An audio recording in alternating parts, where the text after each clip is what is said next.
लग्नानंतर होईलेचं प्रेम मालिकेच्या आजच्या भागामध्ये फायनली गुरुजी पुन्हा एकदा आलेत बरं का प्रेक्षकांनो. आणि गुरुजींनी येऊन नंदिनी आणि काव्याला अशा काही गोष्टी सांगितल्यात ना, आणि त्यामुळे आता इकडे खूपच धमाकासुद्धा इथे होताना आपल्याला पाहायला दिसणार आहे. तर सुरुवात करूयात आजच्या या एपिसोडमध्ये. तर आता प्रेक्षकांनो, आपण इकडे पाहतो की जीवा अस्वस्थ असतो आणि तेव्हा त्याला खूप काही प्रश्न पडलेले असतात. खूप जास्त अस्वस्थ झालेला जीवा जो आहे ना, तो आता इकडे नंदिनी आणि त्याचबरोबर त्याच्या त्या बाळाचं जे काही रिपोर्ट्स आलेले आहेत त्या गोष्टीवरूनच थोडासा अस्वस्थ असतो. नंदिनीसोबत तो उत्साह, त्याचबरोबर दोघांचं झालेलं बोलणं, ह्या सगळ्या गोष्टी ऐकून तो तिथेच जिन्यामध्ये बसलेला असतो. आता तेवढ्यातच मानिनीवरून खाली येत असते.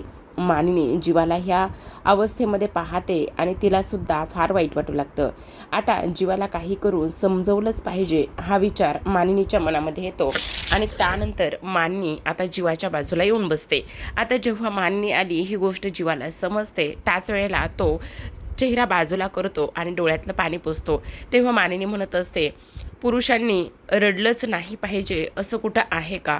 पुरुषांनासुद्धा मन आहे, त्यांचंसुद्धा मन दुखतं, त्यांच्यासुद्धा डोळ्यातून पाणी येतं. मग ते पाणी असं लपून कसं बरं चालेल जीवा? त्यावर जीवा मानिनीकडे पाहतो. तेव्हा मानिनी म्हणत असते, मला कळतंय जीवा, तुझी ही झालेली अवस्था. त्यावर जीवा म्हणत असतो, आई तू बघितलंस ना, का गं? जी गोष्ट आपल्याला हवी असते ती गोष्ट देवालासुद्धा माहिती असते.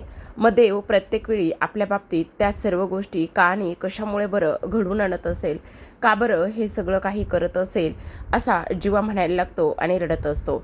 तेव्हा मानिनी म्हणत असते, हे बघ जीवा, जी गोष्ट जेव्हा मिळायची तेव्हा ती मिळते.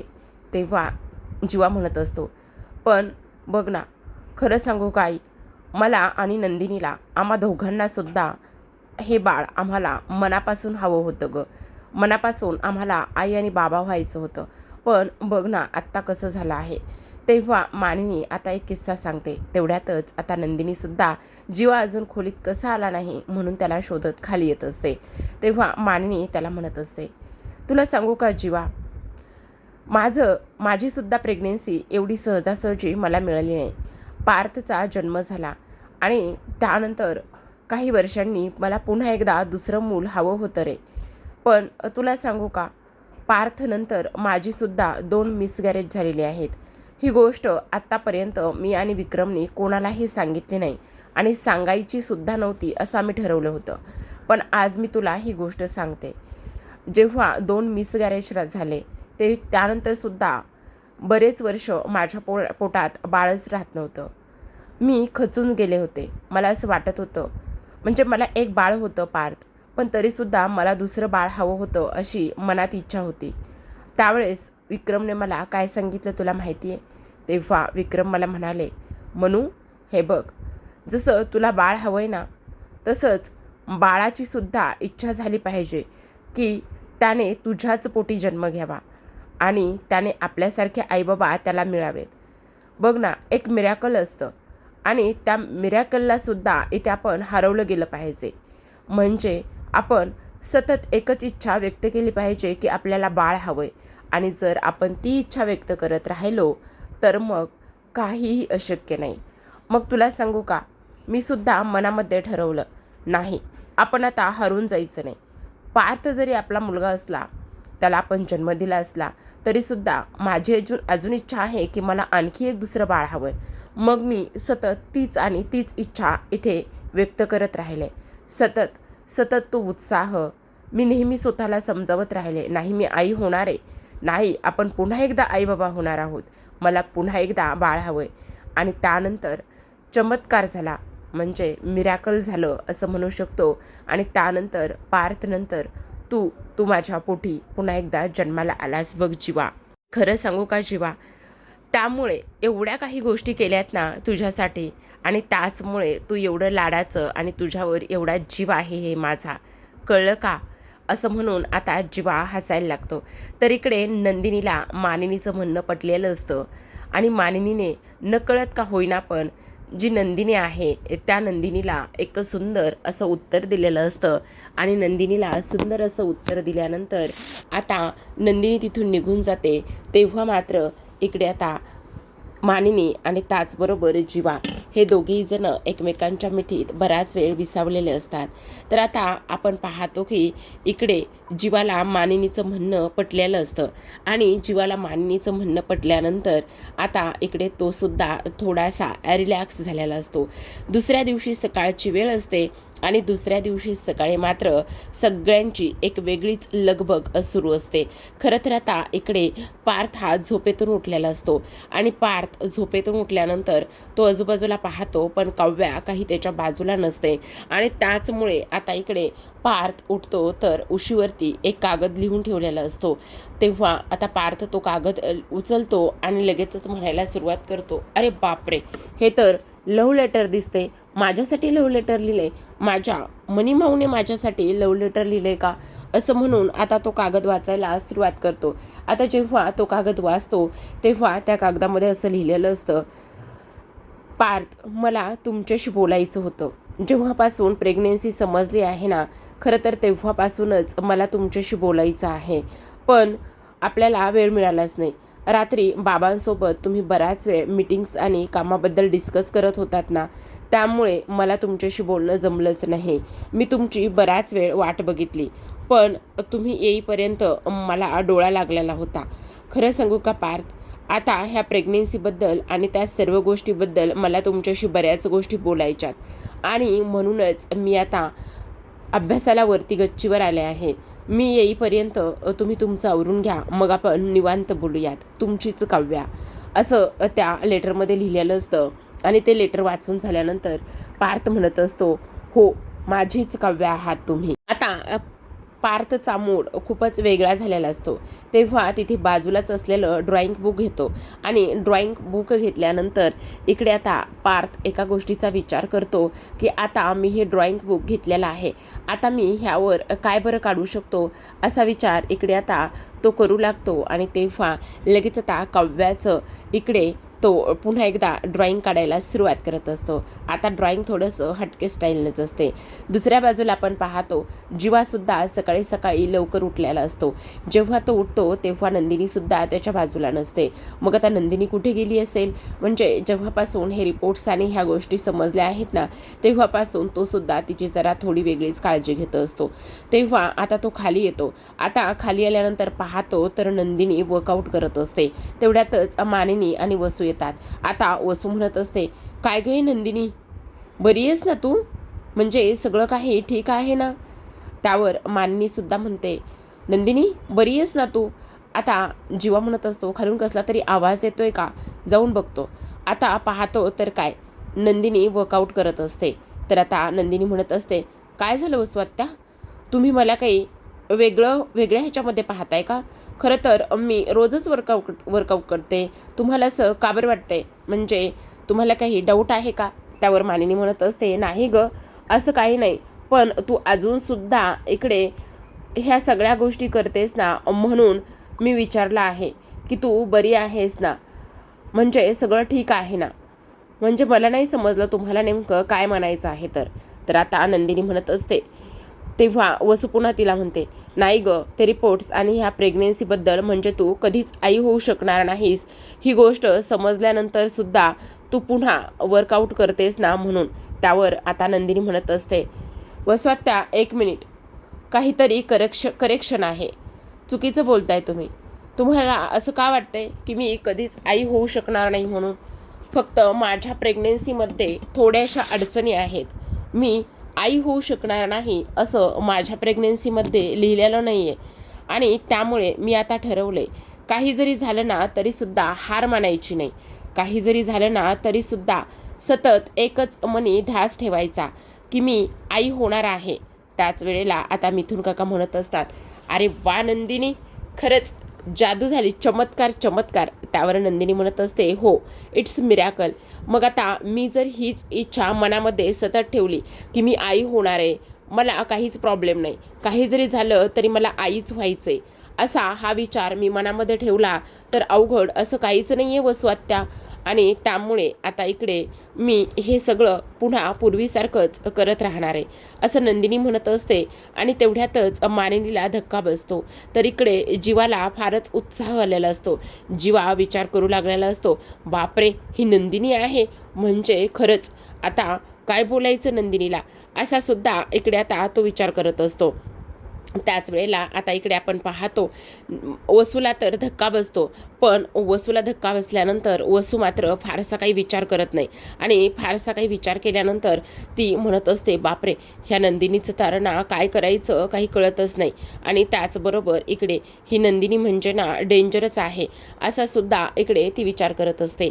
आता आपण पाहतो की काव्या म्हणत असते, अरे वा माझी ताई आता नॉर्मल झाली आहे, म्हणजे माझ्या ताईची गाडी आता रुळावर आली आहे.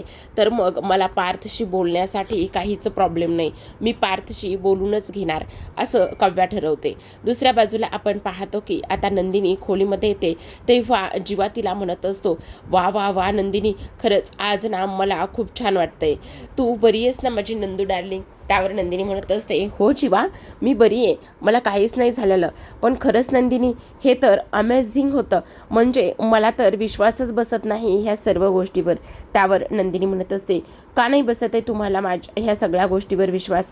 नाही ग, म्हणजे खरं सांगू का अगदीच तसं काही नाही, पण तू बघ ना आत्ता तू खाली हे सगळं काही बोललीस ना तेव्हा आता नंदिनी म्हणत असते, ठीक आहे जीवा, तुम्हाला सांगू का आता मी पॉझिटिव्ह राहायचं ठरवलं आहे. आता काही जरी झालं ना तरीसुद्धा इकडे मी हाच विचार करत राहणार आहे की मी आई होणार आहे, मला कोणीच नाही अडवू शकत. आणि काही जरी झालं तरीसुद्धा इकडे मी आई होण्यापासून स्वतःलासुद्धा नाही रोखू शकत, कारण एक गोडगोंडस बाळ माझ्यासुद्धा पोटी जन्म घेणार आहे असा मी सतत विचार करतच राहणार आहे. तेव्हा इकडे आता जीवा म्हणत असतो, ते सगळं ठीक आहे नंदिनी, पण खरंच हे रूप मला एक वेगळंच वाटलं आणि त्यामुळे मला तुझी थोडी काळजी वाटायला लागली. तेव्हा नंदिनी म्हणत असते, काही काळजी वगैरे करण्याची गरज नाही असं म्हणून आता तुम्ही सुद्धा एक गोष्ट नीट लक्षात ठेवा, आता आपण सतत पॉझिटिव्ह विचार करायचा. काही झालं तरी आपण सतत आता आपण स्वतःला सांगायचं की आपण चांगले आणि उत्तम असे आईबाबा होणारच आहोत असं आता इकडे ती बोलत असते. आता ह्या सगळ्या काही गोष्टी इथे बोलल्यानंतर दुसऱ्या बाजूला काव्या ही खोलीमध्ये येते. आता काव्या खोलीमध्ये आल्यानंतर पार्थ तिथे असतो आणि पार्थ म्हणत असतो, काव्या तुम्ही आलात ना, बरं झालं या. तेव्हा काव्या म्हणत असते, हो देशमुख, मला तुमच्याशी थोडंसं बोलायचं होतं ना आणि म्हणूनच मी इथे आलेली आहे. त्याच वेळेला पार्थ म्हणत असतो, हो ते तर अगदीच बरोबर आहे बरं का काव्या, खरं सांगू का तुम्हाला सगळ्यात महत्त्वाची गोष्ट म्हणजे मला तुम्हाला काहीतरी दाखवायचं आहे. त्यावर काव्या म्हणत असते, काय दाखवायचं आहे तुम्हाला? असं म्हटल्यानंतर लगेच आता इकडे जो पार्थ आहे तो काव्याचं एक त्याने ड्रॉइंग काढलेलं असतं आणि ते ड्रॉइंग आता इकडे पार्थ तिला दाखवण्याचा प्रयत्न करत असतो. त्याच वेळेला आता इकडे काव्या म्हणत असते, देशमुख हे काय आहे? तेव्हा पार्थ म्हणत असतो, बघा ना हे काय आहे, म्हणजे तुम्ही जेव्हा बाळ असं प्रेग्नेंट राहाल आणि असं जेव्हा तुमची प्रेग्नेन्सी 7व्या-8व्या महिन्यामध्ये जाईल आणि त्यानंतर जेव्हा डिलिव्हरी वगैरे होईल तुम्ही तेव्हा अशाच दिसाल ना, म्हणजे काव्याच्या हातामध्ये एक गोडगोंडस बाळ असतं आणि तशाच पद्धतीचा आता इकडे फोटो काढण्यात आलेला असतो. आता तो फोटो अशा पद्धतीचा काढण्यात आल्यानंतर इकडे काव्याला धक्का बसतो आणि काव्या म्हणत असते, पण पार्थ मला एक गोष्ट सांगा, मी व्यवस्थित दिसेल ना, म्हणजे मला बाळ व्यवस्थित दिसेल ना मी, आणि त्याचबरोबर मी व्यवस्थित आई होईल ना, म्हणजे मी बाळाला व्यवस्थित सांभाळू शकेल ना, ह्या सगळ्या गोष्टी काव्या बोलत असते. आता हे सगळं काही बोलल्यानंतर लगेचच आता इकडे आपण पाहतो की पार्थ म्हणत असतो, काव्या तुम्हाला काय झाले, तुम्ही असा विचार का बरं करताय, असं इकडे आता तो तिला बोलत असतो.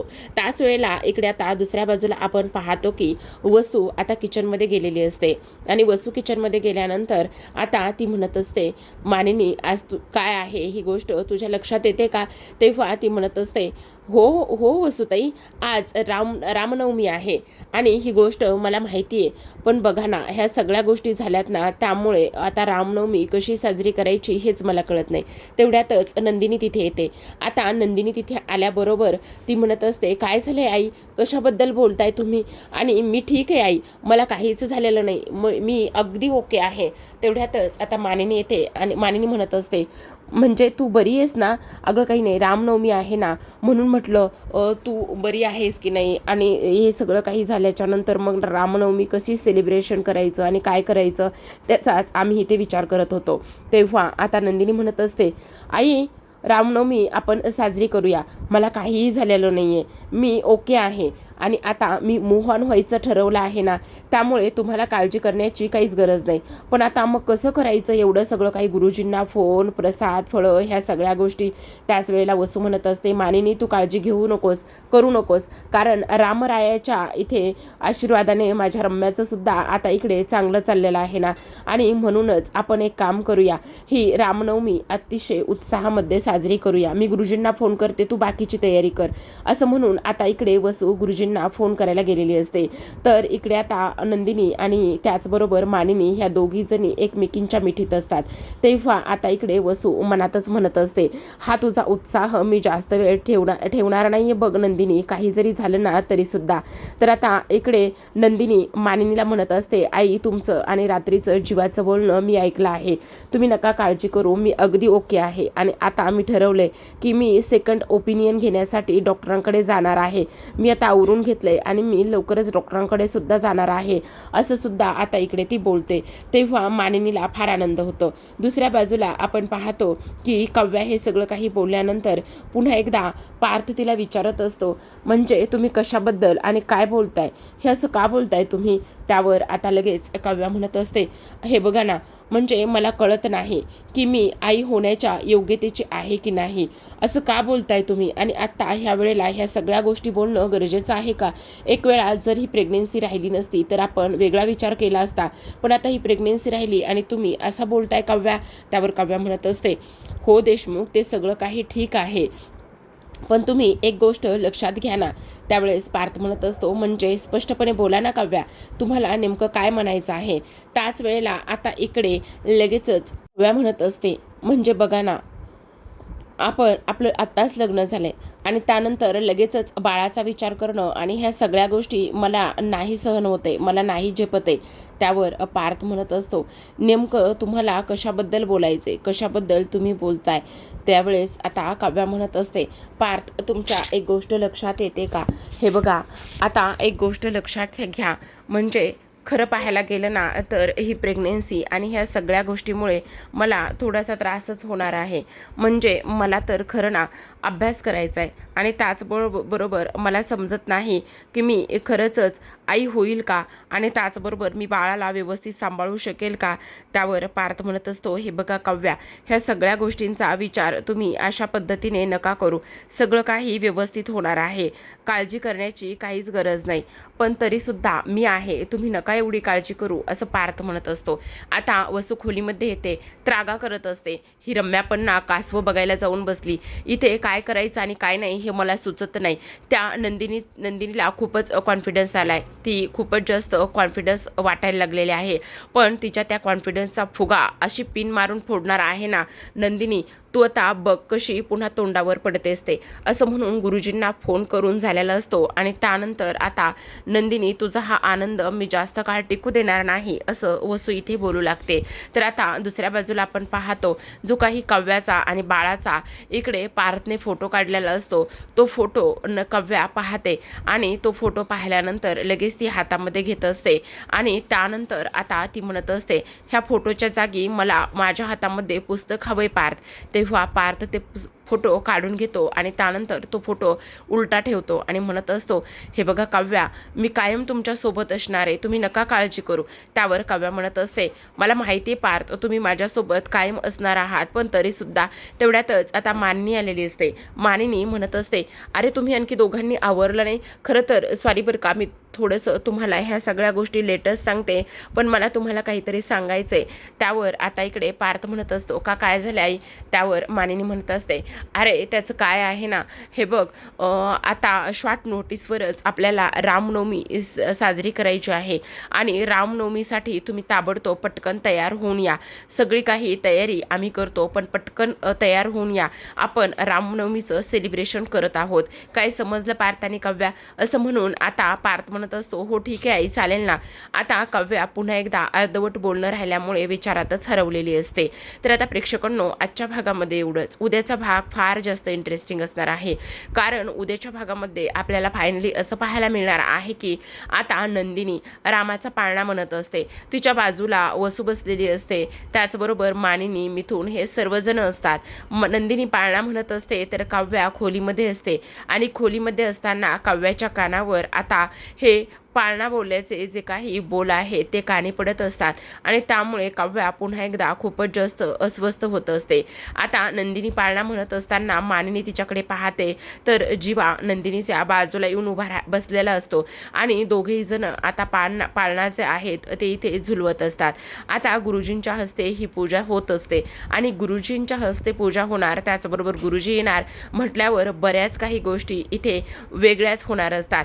आता रम्या जरी रामनवमीला नसली तरी सुद्धा वसू असते आणि वसू ह्या कुरघोडी करतच असते. आता सगळ्या काही कार्यक्रम म्हणजेच जी काही पूजा अर्चा आहे ती सगळे काही झाल्यानंतर आता काव्या आणि नंदिनी ह्या दोघी जणी गुरुजींसमोर असतात. आता ह्या दोघी जणी गुरुजींसमोर असताना आपण पाहतो की इकडे गुरुजी नंदिनीला आणि काव्याला म्हणत असतात, हे बघा पोरींनो, आत्तापर्यंत जसं सगळं काही वाटून एकमेकींसोबत वाटून घेत आलेला आहात, तसंच इथून पुढे सुद्धा सगळं एकमेकींसोबतच वाटून घ्याल ना, दोघीमध्ये वाटून घ्याल ना, असा गुरुजींचा प्रश्न असतो. त्यावर काव्या म्हणत असते, नेमकं कशाबद्दल बोलताय गुरुजी तुम्ही? काय वाटून घ्यायचं आहे? असं म्हटल्याबरोबर आता इकडे नंदिनीला सुद्धा प्रश्न पडलेला असतो, पण गुरुजींनी मात्र त्या प्रश्नाचं उत्तर ह्या भागात तरी दिलेलं नाही. असो, आता गुरुजी नेमकं कशाबद्दल बोलतायत आणि काय बोलतायत हे जाणून घेऊयात उद्याच्या भागामध्ये. तुम्हाला काय वाटतंय प्रेक्षकांनो, गुरुजी कशाबद्दल बोलत असतील ते मला कमेंटमध्ये नक्कीच तुमचं मत नोंदवा. बघा ना, गुरुजी आत्ता आलेले आहेत व रम्या तर तिथे नाही आहे, पण आता ह्या दोघींना मला तर असं वाटतंय की ह्यांनी नक्कीच काव्याच्या प्रेग्नेन्सीबद्दल आणि बाळाबद्दल हे सगळं काही सांगितलेलं असावं. पण बघूया तुम्ही काय उत्तर देताय. भेटूयात उद्याच्या भागामध्ये. तोपर्यंत पाहत रहा लग्नानंतर होईलच प्रेम.